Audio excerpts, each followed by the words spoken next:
Tiana's Big City Sound. Written by Christy Webster. Inspired by Adrian Brown.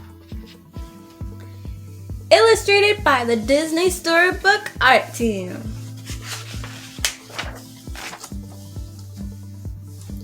One beautiful fall day in New Orleans, Tiana received a letter. Her cousin Freda was the leader of a band in New York City, and she had invited Tiana to a show. Tiana had never been to New York before. She couldn't wait to hear her cousin's band play.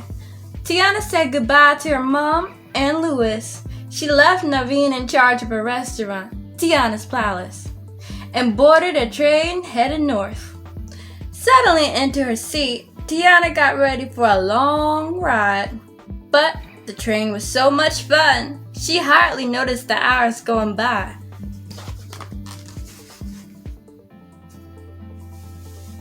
Naveen, Louis, her mama, their dresses are so pretty.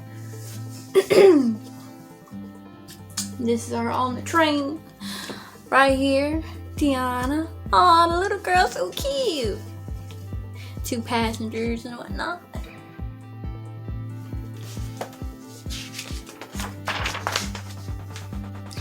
Tiana loved watching the countryside from her train car window. She saw rolling hills, bustling harbors, and towering forests. But none of the sights was as impressive as New York City. Oh, but this is such a pretty landscape. The art is so pretty too. Like, getting this type of art style on paper is so...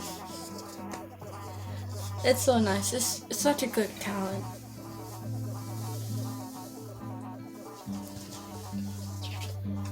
And I love the purple she's rocking. Purple is my color. When Tiana emerged from the train station, she couldn't believe how many people there were. She was surrounded by flashing lights. There were bright billboards on every corner, and everywhere she looked, she saw screeching automobiles. Tiana couldn't wait any longer to see her cousin. She reread Freda's letter. She needed to get to Harlem, but how? She tried asking for directions, but everyone seemed so busy. Finally, a kind stranger pointed her toward the subway. Ooh, it does look busy there. I wonder where this is, what this is. It's a train station, yeah. So pretty.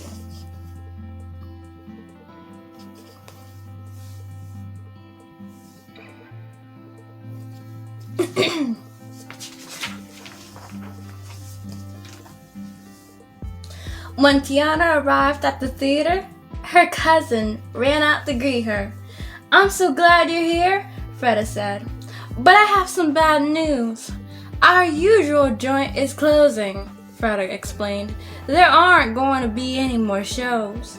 "No more shows?" Tiana exclaimed. "But surely you can find somewhere else to play." Tiana wanted to help.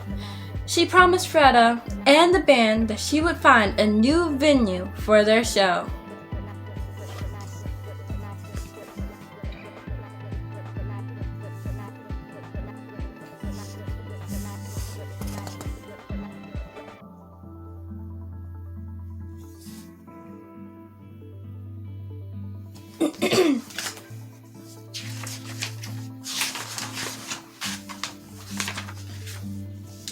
First, they went to a popular old theater, but the manager took one look at Freda and her band and said, "I'm afraid I'm all booked, girls."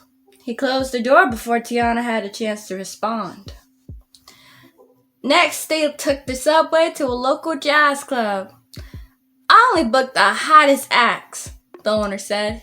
"If you hear them play, I know you want to book them," Tiana said.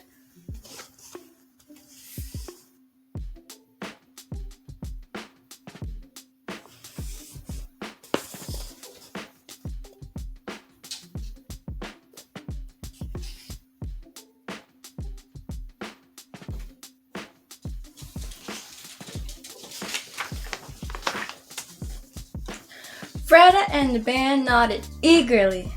They held up their instruments. "Sorry, I don't have time," the man said, and disappeared into the club. The doorman turned them away. Tiana and the band tried theater after theater, club after club. No one was willing to take a chance on Freda's band. Or is it Frida's? "I guess I'll go back to working on my uncle's diner," the guitarist added. "Playing in a band was just such a silly dream." "No," Tiana said. "We can't give up. Not yet."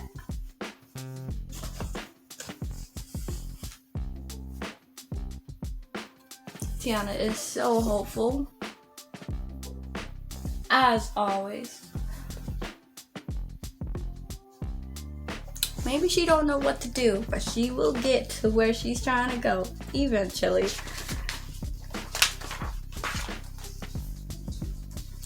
Just then, it started raining. The band held their instruments over their heads and raced toward the large library across the street. Tiana followed behind. Why couldn't the band catch a break? "Thanks for all your help, Tiana," Frida whispered as she and her cousin walked inside. They found an open table and sat down. I think we are going to have to give up," said Frida. "I just wish I'd invited you here sooner so you could have heard us play. We really are the bee's knees."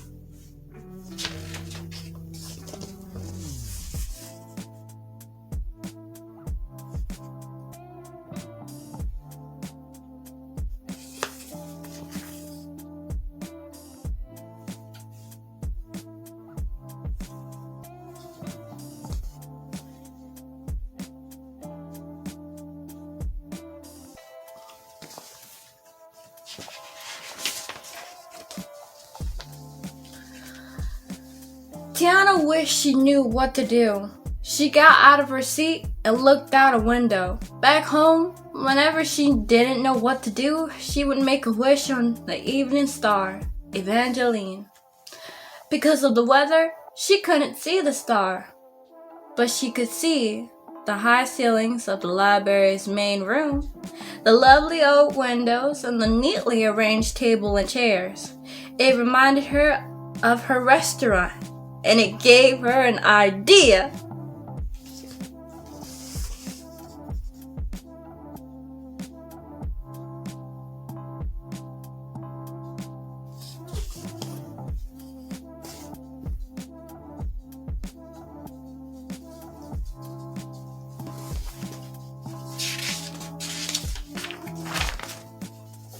Quickly, Tiana counted the tables and chairs, she calculated the floor space, she grabbed a pencil and paper and started making plans. Then she talked to the head librarian. When the head librarian heard Tiana's idea, she called all her colleagues over. "We've been thinking about hosting some cultural nights," she said. "This might be the perfect way to get started." Tiana introduced Frida to the librarians. Together, they started planning.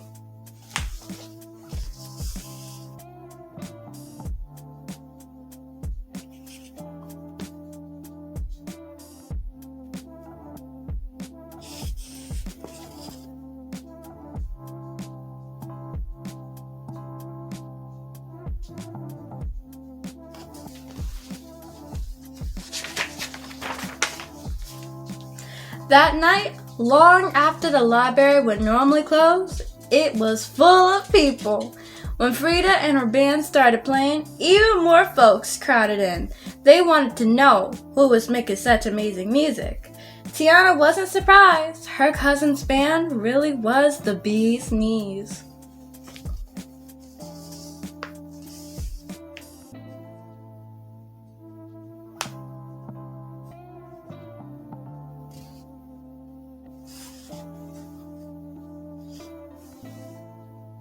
Hopefully you guys are seeing.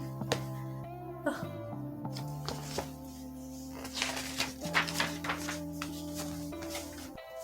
After the show, bookers crowded around Frida.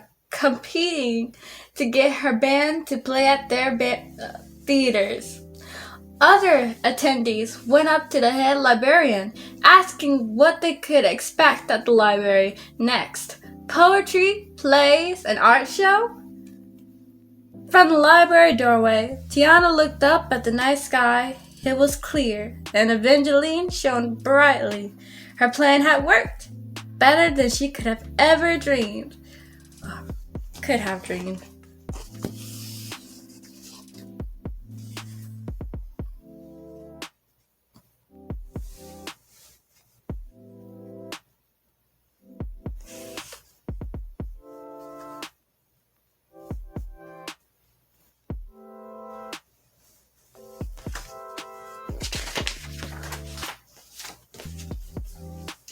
Once all the people had gone home, Tiana and Frida went to a deli for a late-night snack.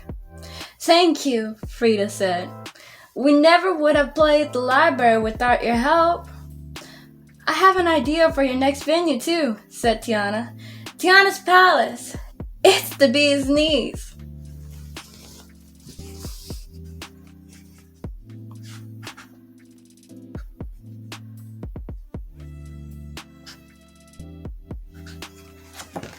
That was a nice book. I enjoyed it, and I hope you guys enjoyed it too. Thank you for clicking on the video, and I'll read to you next time. I don't really know. We'll just have to see. You'll just have to see. Bye!